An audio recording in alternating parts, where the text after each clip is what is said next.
You really gonna do this, Ava? After everything we've done for you? The words hit harder than the wine glass that had just shattered at my feet. My name is Ava Reynolds, I'm 31, and this is the story of how I stopped bleeding myself dry for people who only showed up when they were hungry.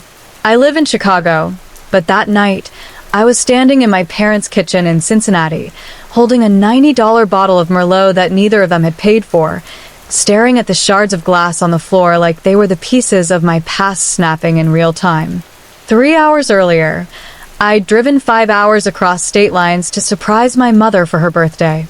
I hadn't even made it through the front door before the guilt-tripping began. You brought wine? That's nice. I assumed you'd forget like last year, Mom had said, giving me a quick side hug while her eyes were glued to the stove. That's how it always went. I could be carrying the weight of the world, and still, it wouldn't be enough. I used to try harder, texts, calls, expensive gifts, bailing my younger brother out of whatever crisis he'd stumbled into that month. And they always made it about how little I was doing. But something had changed this time. Something in me had cracked before the glass ever did. It started with a text from my landlord 2 weeks earlier. Rent was due and I was short. Again. Not because I didn't work, I pulled 50 hours a week at a marketing firm downtown. But because every extra cent I had went to my family. My brother Kevin? Another business investment gone sideways. My mom's surprise medical bills that never seemed to come with an actual doctor's note.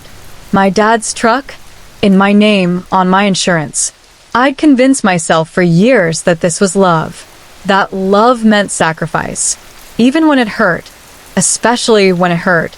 That night, while slicing vegetables in the kitchen, my mother said, "You should have just brought a store-bought cake. You always overdo it." I laughed. Not because it was funny, but because I realized she wasn't talking about the cake. By dinner, my brother Kevin had shown up with a new girlfriend and a new opportunity he just needed a little help with. My dad nursed a beer and avoided eye contact. It was like a well-rehearsed play I'd seen too many times, except this time I didn't want a part in it. That's when it happened. Kevin asked if I could loan him $1,500 until his deal came through. And I said no. A simple no. No apologies. No excuses. No redirecting the conversation to soften the blow. Just, no, I can't help you with that. The room froze. "You're serious?" he said, almost laughing. "I am." "You know he's your brother, right?" My mother snapped. "We don't turn our backs on family." But that's when I realized family had been turning their backs on me for years. They turned their backs every time they saw my exhaustion and ignored it. Every time they saw my bank account drain and didn't blink. Every time they needed something, and I gave, even when I had nothing left for myself. So I said the thing that shattered everything. "I'm not your bank. I'm your daughter." The next 10 minutes were a blur of yelling, gaslighting, and every manipulative trick in the book. And at the center of it all stood me, not yelling, not crying, not folding, just breathing. For the first time in years, I was standing still in the middle of the storm, and I wasn't letting it carry me away. That's when the wine glass slipped from Kevin's hand, accidentally, maybe, but the crash startled everyone. I didn't flinch.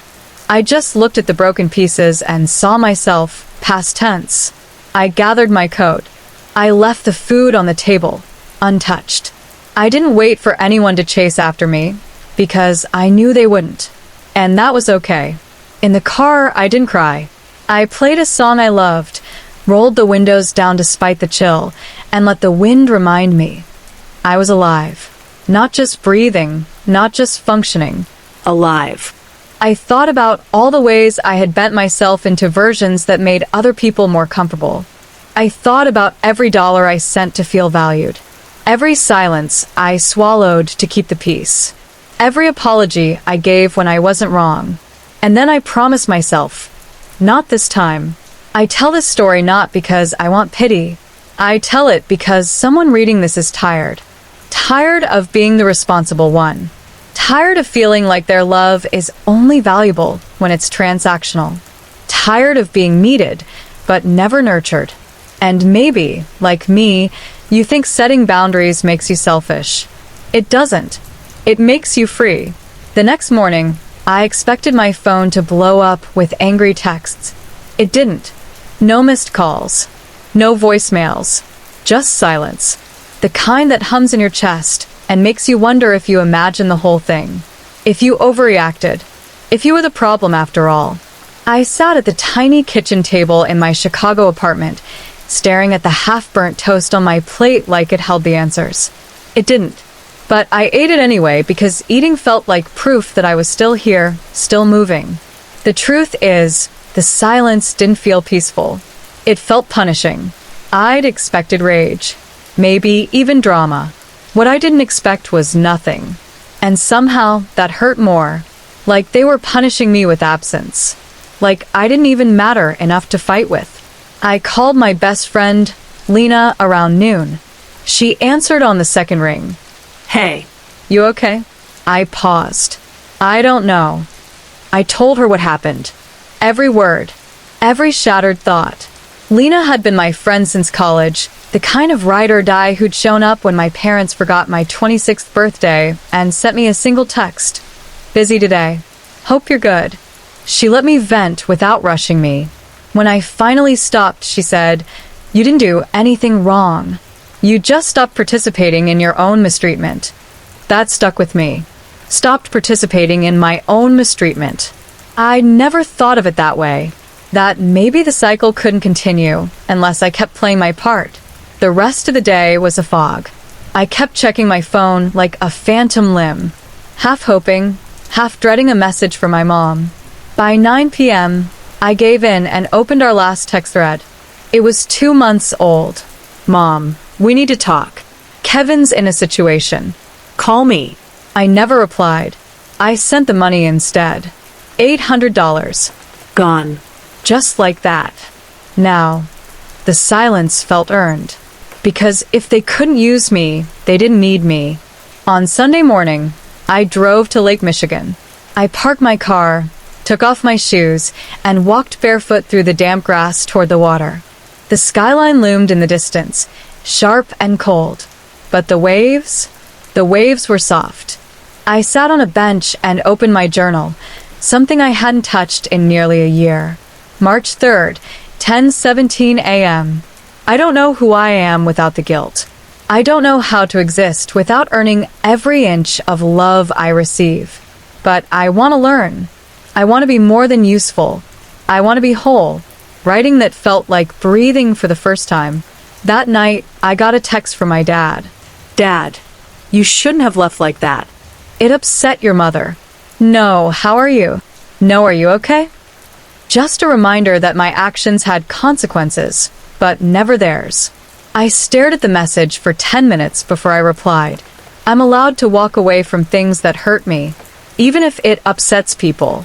He didn't respond. Over the next few days, the silence shifted. It stopped feeling like a punishment and started feeling like space, like fresh air, like possibility. I filled that space with small acts of self-respect. I canceled Kevin's truck insurance. He'd already racked up 3 tickets and never paid me back.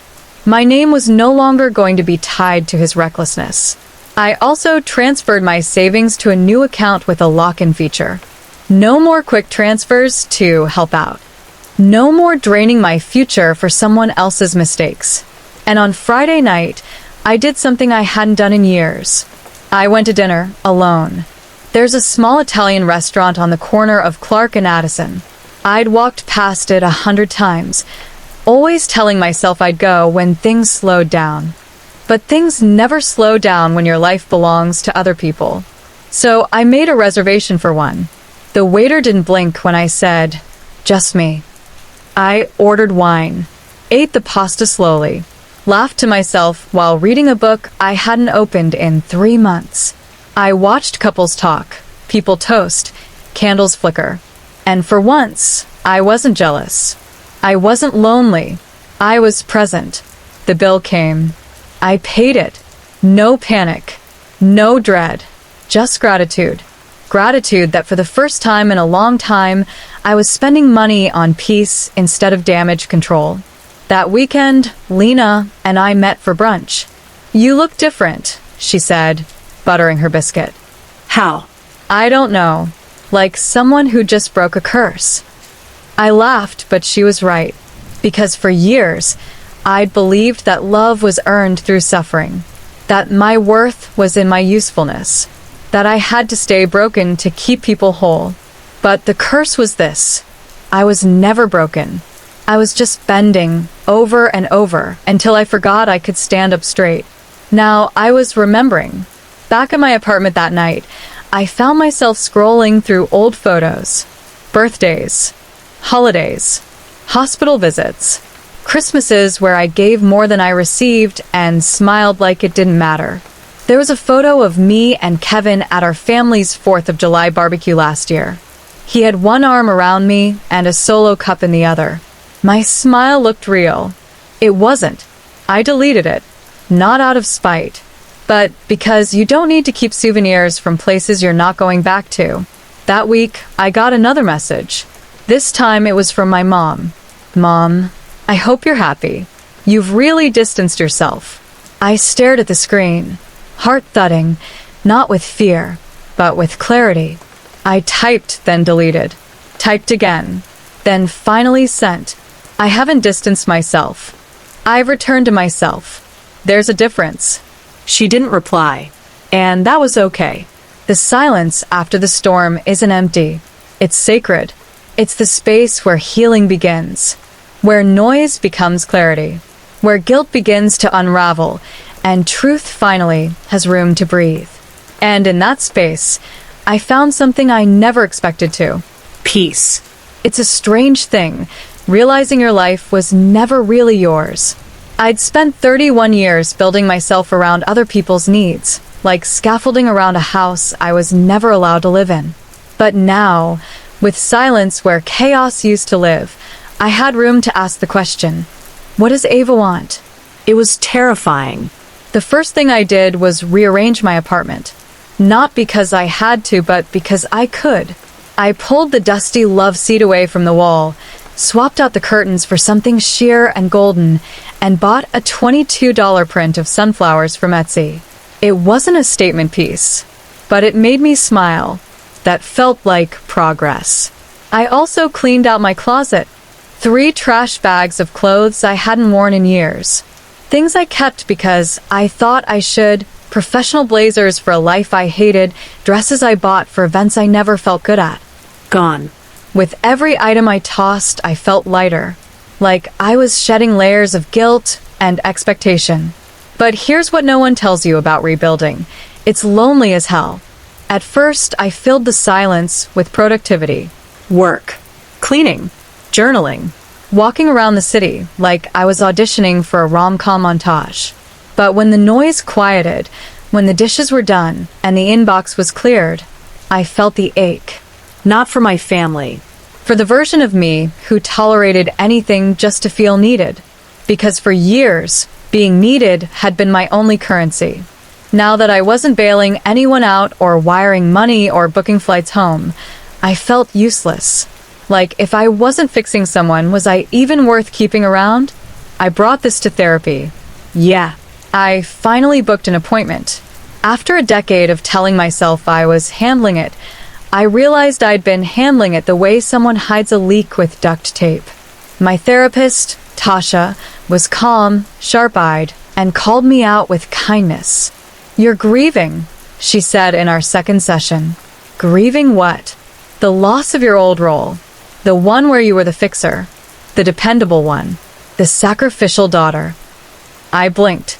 Even when those roles hurt us, she continued, they give us a sense of identity. Losing them can feel like losing part of yourself. That was it. That was the ache. I wasn't just building a new life. I was mourning the old one. Even though it nearly crushed me, that night, I sat on the floor of my bedroom, back against the wall, and let myself cry. I cried for the birthday dinners where I smiled through disappointment. For the Christmases spent giving more than I received. For the nights I fell asleep worrying about everyone else's bills while mine went unpaid. For the young Ava, the teenager who just wanted her mom to say, "You've done enough." I cried because I was finally safe enough to do it. The danger was over. And my tears weren't weakness. They were the evidence. Evidence that I had survived. 2 weeks later, Lena dragged me to a ceramics class. Neither of us had ever touched a pottery wheel before, but we showed up in sweats and laughed our way through it. My bowl came out lopsided, leaning slightly to the left like it had seen some things. But I kept it. I painted it a rich cobalt blue and let the uneven edges stay. There was something honest about it, how it didn't pretend to be perfect. That bowl now sits by my front door. I drop my keys into it every night. And every time it clinks, it reminds me, imperfection is still beautiful, still useful, still home. In April, I took a trip alone. I booked a weekend Airbnb in Asheville, North Carolina. No plan, no schedule, just a cabin, a forest trail, and a stack of books. I hiked for hours, sat beside a creek and journaled. I made myself breakfast without worrying about someone else's needs. I even danced, barefoot, on the wooden deck outside under a full moon, wrapped in a blanket and a kind of peace I'd never known. On my last night there, I lit a candle, poured a glass of wine, and wrote this in my journal. Dear Ava, you are not a machine, not a credit card, not a safety net. You are a person, a woman, a soul with depth, desire, and dignity. You do not need to be needed to be valuable. You're allowed to just exist. That's enough. That's always been enough. I closed the journal, tears in my eyes. This wasn't a getaway. It was a homecoming. Back in Chicago, life didn't become magical overnight. I still had hard days, still missed the idea of family, still caught myself flinching when my phone buzzed with an unknown number. But I was different now. I no longer answered every call out of obligation. I no longer flinched when I said no.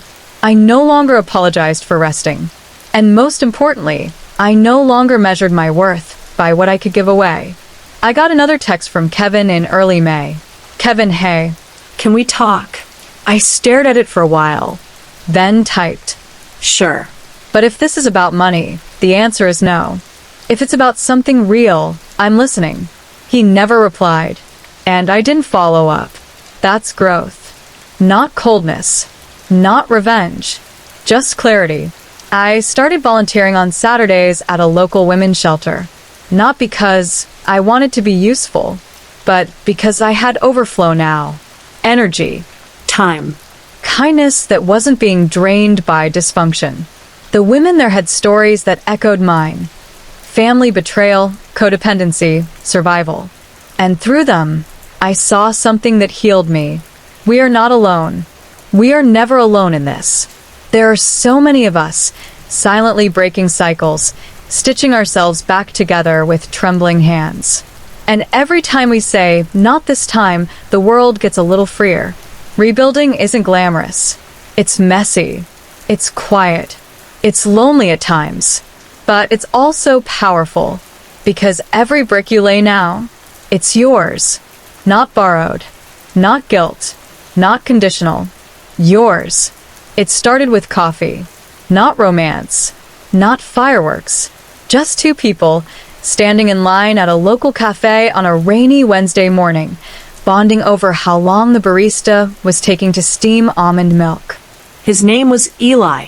Late 30s, denim jacket, sneakers with real scuff marks, and eyes that didn't flinch when they met yours. We talked while we waited, about weather, city noise, and how the pastries were always overpriced but impossible to resist. It was easy. No pressure. No trying too hard. When I finally got my latte and stepped aside, he smiled and said, "Next time, I'm grabbing your drink." You waited longer than I did. I laughed. Next time? He grinned. Well, I'm hoping there's a next time. I gave him my number, not because I was looking for anything serious. Honestly, I wasn't sure I even wanted to try again. Relationships had always been another area where I lost myself. where I showed up more like an emotional first responder than an actual partner. But Eli didn't feel like a storm. He felt like a porch light. And maybe, just maybe, I was ready to stop running and rest for a while. Our first official outing was a walk through Lincoln Park on a Sunday morning. He brought coffee. I brought a blanket. We found a spot under a tree and talked for 3 hours straight. He didn't ask what I did for others. He asked what I loved, what books made me stay up too late, whether I believed in fate or free will, the one place I'd run to if I could disappear for a month. He asked what I liked on pizza, mushrooms, and ricotta, and whether I believed people could change. I do, but only if they want it. I kept waiting for the turn, for the part where he'd start asking for too much too soon, or where I'd feel the urge to prove myself useful. It never came. 2 months in, he offered to cook dinner for me. I brought a bottle of wine, cheaper than the ones I used to gift my parents, but chosen with care. It felt strange, walking into someone else's home with no fear of expectations. He made roasted vegetables and seared salmon. The kitchen smelled like lemon and garlic. Jazz played low from a speaker on the windowsill. When he handed me a plate, I automatically asked, "Can I help with anything?" He paused. "You're helping by being here." I blinked. That was new. I sat. I ate. I let myself receive. And for the first time in years, I didn't feel guilty. Loving Eli, or maybe letting him love me, was like learning a new language after years of shouting in one I barely understood. He never made me prove my worth. Never asked me to be smaller, quieter, or easier to love. He didn't make me feel like a reward he had to earn or a project he had to fix. He just listened, asked, showed up, and let me do the same. But healing doesn't mean your instincts disappear overnight. One night, after a long week at work, he offered to pick up takeout and bring it over. I told him no. Told him I didn't want to be a burden. Told him I didn't want him to feel obligated. He looked at me gently. "Ava, who taught you that being cared for meant you were a problem?" I couldn't answer. My throat closed up. That night, he brought dinner anyway. We ate on the floor, watched old episodes of Frasier, and didn't talk about it again. But something cracked open in me, because for the first time I was being reminded receiving love is not the same as taking advantage of it. Still, my past lingered like a shadow. A few weeks later, Kevin texted again. "Kevin, seriously, Ava, I need help. Just a short-term thing." I didn't respond immediately. I stared at my screen for nearly 20 minutes. I didn't want to be cruel, but I also knew what short-term meant with Kevin. It meant never-ending. It meant guilt trips. It meant jumping back into a role I'd worked hard to walk away from. So I sent a reply. "I love you, but I can't be the one to fix this. I hope you find what you need, truly, but it's not going to come from me anymore." His reply was instant. "Kevin, wow, cold. Really changed, huh? Must be that boyfriend of yours making you selfish." I didn't defend myself. Didn't block him. Didn't explain. I just let the silence do the work. Because sometimes healing is not reacting. It's not explaining yourself into exhaustion. It's choosing peace over being understood. Later that night, I told Eli what happened. He didn't try to fix it. He didn't give advice I didn't ask for. He just took my hand and said, "That was brave." And I believed him, because I finally realized healthy love doesn't come with a ledger. There's no tally, no emotional invoice. No, "What have you done for me lately?" Just presence, reciprocity, grace. Spring turned into summer. I said yes to more. Yes to the rooftop yoga class I used to avoid because I felt too awkward. Yes to brunch with coworkers I'd always kept at arm's length. Yes to myself, my real self. I even started painting again. Nothing fancy. Just acrylics on canvas in the soft light of early mornings. It wasn't about being good. It was about being alive in a way I hadn't allowed myself to be in years. One morning, Eli came over and saw a half-finished piece sitting on the easel. "Did you make that?" he asked. I shrugged. "It's not much." He studied it, then looked at me. "You know, you don't have to minimize your joy just to keep the peace, right?" That stopped me. Because he was right. For so long, I'd learned that being proud, being full, meant making others feel small. I dimmed my joy to be digestible, watered down my voice to keep things calm. But love, real love, doesn't require you to be less. It invites you to be more. By late summer, Eli and I were comfortable in a way that didn't require validation. We didn't talk about the future constantly. We lived it. And that was the biggest revelation of all. I didn't have to earn every tomorrow. I could just exist inside of it. No contracts. No hidden costs. Just two people, choosing each other without coercion or debt. One night, we sat on the roof of my building, legs dangling off the edge of a picnic table, watching the city hum beneath us. He asked me something I wasn't expecting. "What would you say to the version of you from last year? The one who felt like she had to be everything for everyone?" I smiled quietly. I'd say, "I forgive you for trying so hard, for staying so long, for not knowing better, but I'm not her anymore." And then I laughed. I'd also tell her that she's going to meet someone who doesn't need fixing, and that he'll show her she never needed fixing either. Eli smiled. "I think she'd be proud of you." And maybe she would, because now when I love, I don't lose myself. Now when I give, it comes from overflow, not obligation. Now when I receive, I don't say sorry. I say thank you. This is what love without a ledger looks like. And it is the softest, strongest thing I've ever known. The first time I ever chose myself, I thought the world would collapse. It didn't. Instead, something far quieter happened. The noise stopped. The obligations unraveled. The guilt quieted.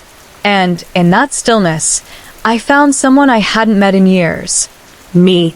It's been 9 months since I walked out of that kitchen in Cincinnati. 9 months since I dropped the wine bottle and the weight of everyone else's expectations. 9 months since I stopped funding dysfunction and started financing my future.